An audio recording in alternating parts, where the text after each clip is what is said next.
batelani Kongo. Yahweh, Yahweh, bénissani Kongo. Yahweh, Yahweh, batelani Kongo.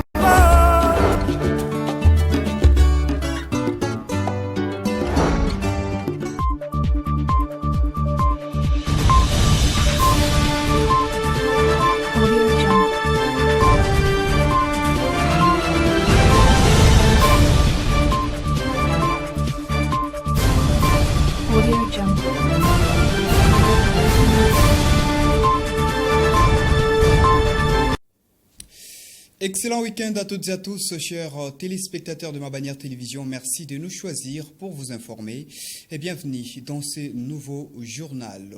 Le gouverneur de province, Dr Guy-Bandou Ndungidi, et les membres du bureau de l'Assemblée provinciale ont été reçus le jeudi 4 mai 2023 dans la soirée à la vice-primature de l'Intérieur par M. Peter Kazadi, vice-premier ministre de l'Intérieur, Affaires coutumières et décentralisation.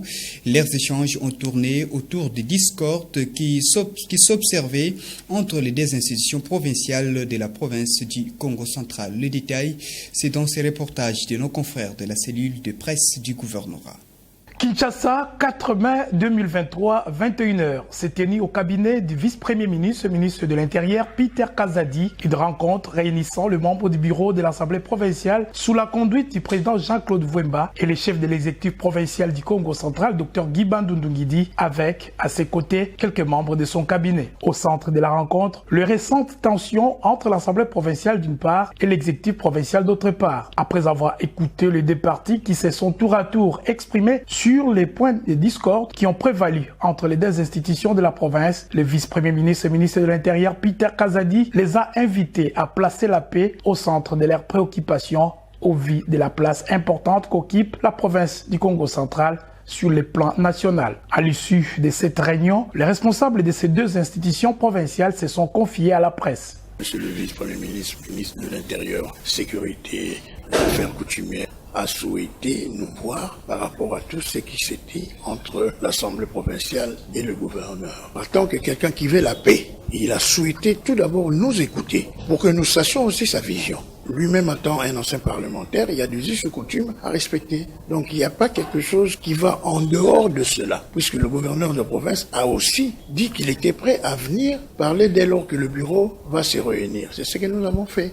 La population du Congo central doit savoir que l'Assemblée provinciale est là, le gouverneur est là par rapport à la cohésion sociale. S'il y a quoi que ce soit, nous allons débattre démocratiquement. Je tiens d'abord à remercier le vice-premier ministre d'avoir accepté de nous recevoir. Nous sommes venus sur son invitation en tant que patron du ministère de l'Intérieur. À ce stade, nous sommes très engagés dans le maintien de la cohésion provinciale qui est le gage du développement de la province et nous cesserons de le dire. Bien évidemment, la démocratie a ses règles, autant que au niveau de l'Assemblée provinciale, la session actuelle est dédiée au contrôle parlementaire et que le contrôle parlementaire voudrait que par redevabilité, les membres de l'exécutif, lorsqu'ils sont invités selon les règles de l'art, selon les règles constitutionnelles et le règlement intérieur de l'Assemblée provinciale, se livrent à cet exercice démocratique. Ce soir, c'était juste l'occasion de confirmer que tout va pour le mieux, en tout cas, et que nous confirmons cette cohésion provinciale. Si j'ai un commentaire à dire, c'est d'apaiser les esprits, d'appeler toute la population au calme. Au terme de la rencontre, qui a duré plusieurs heures, le gouverneur du Congo central, premier défenseur de la cohésion provinciale, a appelé à la paix et invité la population au calme. Dans ce journal, mesdames et messieurs, retenez également que le maire de Matadi, Dominique Nkodiambete, a accordé une série d'audiences vendredi 5 mai 2023 à l'hôtel de ville dans son cabinet de travail aux différentes délégations venues lui rencontrer au sujet de différentes questions liées au développement de la ville portière de Matadi. Les cas du ministre provincial à charge du plan, Roger Nimi, accompagné du conseil du gouverneur en communication, Dani Baoui. Les détails, c'est avec nos confrères de la CELCOM, mairie de Matadi. Vendredi 5 mai, une journée très chargée pour le maire de Matadi, Dominique Nkodiambete. Les premiers citoyens de la ville a reçu le ministre provincial du plan Roger Nimi dans son cabinet de travail. La problématique d'aménagement des sources d'eau dans les quartiers périphériques de la ville de Matadi était au centre de leurs discussions. Nous sommes venus rencontrer M. le maire de Matadi dans le cadre de la mise en exécution du projet d'urgence d'aménagement des sources d'eau à travers la province du Congo central. Un projet initié, conçu par le gouverneur de province qui doit être mis en exécution. Voilà pourquoi nous sommes passés voir M. le maire pour prendre certaines dispositions liées à la mise en œuvre de ces projets.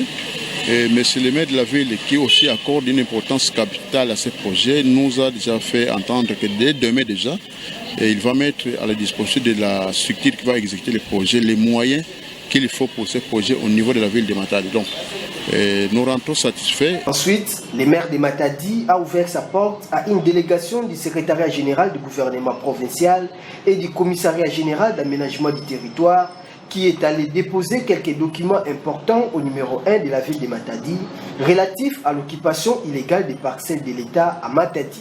Bon, nous sommes venus rencontrer monsieur le maire pour lui poser le problème des occupations irrégulières des maisons de l'État par des individus qui n'ont ni qualité ni titre pour pouvoir occuper ces maisons-là. Raison pour laquelle nous sommes venus.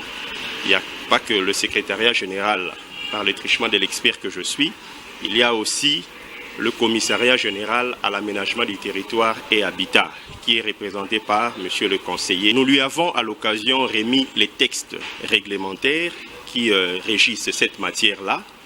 Il y a un arrêté provincial instituant la commission provinciale de logement. Il y a aussi un règlement d'ordre intérieur de cette commission-là. Enfin, le premier citoyen de la ville de Matadi a clôturé sa série d'audiences avec le comité des étudiants de l'ICI Matadi qui est venu remercier le maire de Matadi, Dominico Diambete, pour son sens élevé d'humanisme et de simplicité. Nous sommes venus remercier M. le maire parce qu'il nous avait honoré les jours de notre investiture. C'est pour ça que nous sommes venus nous remettre un petit cadeau que nous avons prévu.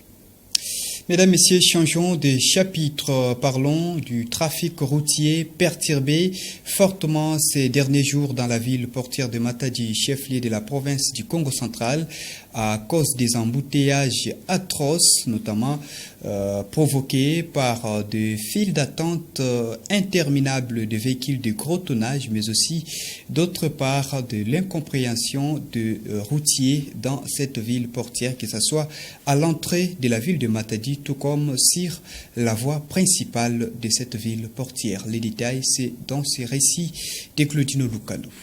Les embouteillages deviennent de plus en plus récurrents dans la ville portuaire de Matadi. Cette problématique préoccupe au plus haut point la population en général et les usagers des routes en particulier. En dépit des efforts des agents de la PNC, cette problématique demeure dans des grandes artères, notamment la route nationale numéro 1. À Kinkanda, la circulation des engins roulants devient un casse-tête. Ce samedi 6 mai 2023, dans les premières heures de la journée, la circulation n'était pas si fluide. Cette situation indispose les habitants de la ville. Nous éprouvons d'énormes difficultés pour atteindre le pont Oebeka à cause des véhicules remorques qui empruntent la route Kinkanda à destination du port. Nous taximens, nous ne savons plus quoi faire. Ces embouteillages sont causés par des véhicules à gros tonnage. La circulation ressemble de plus en plus à un calvaire suite au va-et-vient de ces véhicules. Même réalité à l'entrée de la ville, si les tronçons posent aussi virage. Dans son point de presse tenu le mardi 2 mai 2023, le maire de Matadi, Dominico Diambete, a précisé que la mesure qui interdisait l'entrée des gros véhicules après 22 heures a été revue. On ferme depuis 6 heures les conteneurs, soit les véhicules poids lourds vont entrer à Matadi seulement à 22 heures. C'est bon. Mais sachez que les matins, vous n'allez pas circuler. Parce que tous les véhicules que vous avez bloqués vont prendre une seule direction. Et c'est bloqué. Alors donc même pendant la journée, il ne faut pas trop bloquer la barrière. Il faut voir comment faire passer 2 véhicules après quelques minutes. Vous faites passer encore 2. Comme ça, en même temps, vous gérez la file d'attente. Cette nouvelle mesure n'est pas exploitée par les agents du bureau des transports de la mairie commis à ces postes. Les victimes ont manifesté leur ras-le-bol. Ces cas d'embouteillage prennent des dimensions très graves, à tel point que j'ai passé 2 nuits hors de chez moi. D'un Pozo arrivé à la place Les Copains m'a pris 7 heures du temps, de 17h à 0h vendredi dernier. Les camions remorques ralentissent la circulation de façon impensable. Le Matadien et les usagers de la nationale numéro 1 demandent aux autorités concernées de s'impliquer pour rendre les routes plus fluides. Et voilà donc le maire de Matadi, Dominique Nkodiambete, dit réfléchir pour trouver des solutions idoines à cette problématique qui inquiète les Matadiens. Changeons de chapitre au niveau national. Le chef de l'État congolais Félix-Antoine Tshisekedi Tshilombo est arrivé ce samedi 6 mai 2023 à Bujumbura, là nous sommes au Burundi, pour participer au 11e sommet des accords dont la République démocratique du Congo est pays signataire. À cette occasion, le chef de l'État Félix-Antoine Tshisekedi Tshilombo a une fois de plus dénoncé ou condamné l'agression rwandaise par le biais du mouvement terroriste du M23 qui opère dans l'est de la République démocratique du Congo. Dans son discours du haut de la tribune, on l'écoute. Il y a de cela une décennie, la signature de cet accord-cadre à Addis Abeba augurait de lendemains meilleurs et radieux pour les peuples de notre région. Nos États souscrivaient et décidaient de faire du respect de la souveraineté et de l'intégrité territoriale des pays voisins, de la non-ingérence dans les affaires intérieures des uns et des autres, de l'interdiction de fournir une assistance aux groupes armés ni à des personnes impliquées dans des crimes de guerre et contre l'humanité ou des crimes d'agression, et de la facilitation de l'administration de la justice grâce à l'entraide et à la coopération judiciaire dans la région, la pierre angulaire de notre action collective, nous autres États géographiquement localisés dans cette région des Grands Lacs africains. À la lueur des objectifs consacrés par cet accord historique, d'aucuns auraient préféré que soit célébré ce jour avec faste les acquis de notre engagement collectif pour une région des Grands Lacs complètement pacifiée. Hélas, c'est avec une profonde amertume et une grande désolation que nous constatons, 10 années après l'entrée en vigueur de cet accord, la rupture de ce pacte collectif par un État signataire, j'ai cité la République du Rwanda, qui, sous couvert du mouvement terroriste du M23, pourtant défait, et qui l'a ressuscité, s'est donné la liberté d'agresser et d'envahir une partie de la province du Nord Kivu en République démocratique du Congo. Et ceci en totale violation de l'engagement régional numéro 3 de l'accord-cadre dont il est signataire, de même que les chartes des Nations Unies et de l'Union africaine dont il est partie prenante, le tout sur fond d'exploitation illégale de nos ressources naturelles.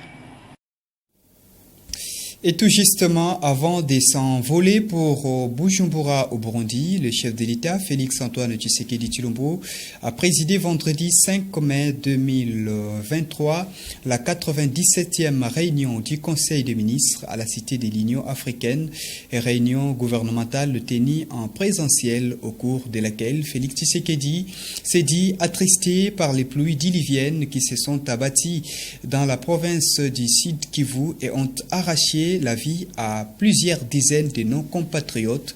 Il a également appelé le gouvernement à consolider la coopération entre la RDC et les fonds monétaires internationaux d'une part et d'autre part avec la Banque mondiale. Les détails, c'est dans cet extrait du compte rendu lu par les porte-parole du gouvernement Patrick Mouyaya. Le président de la République a commencé cette réunion sur une note triste. Il a présenté les condoléances de toute la nation à toutes les familles touchées par les inondations ou glissements de terrain qui ont conduit à la mort de plus d'une centaine de compatriotes dans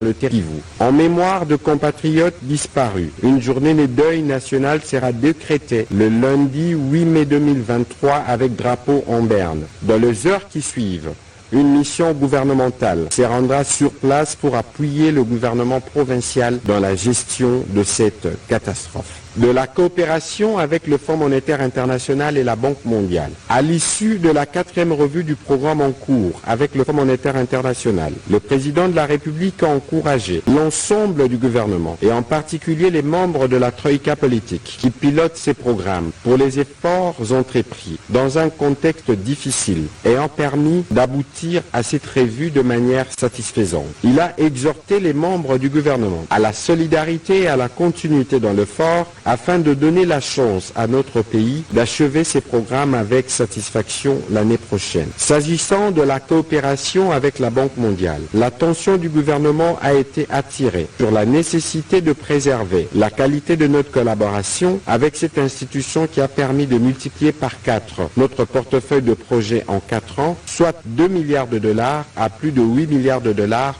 dont la moitié est composée de dons.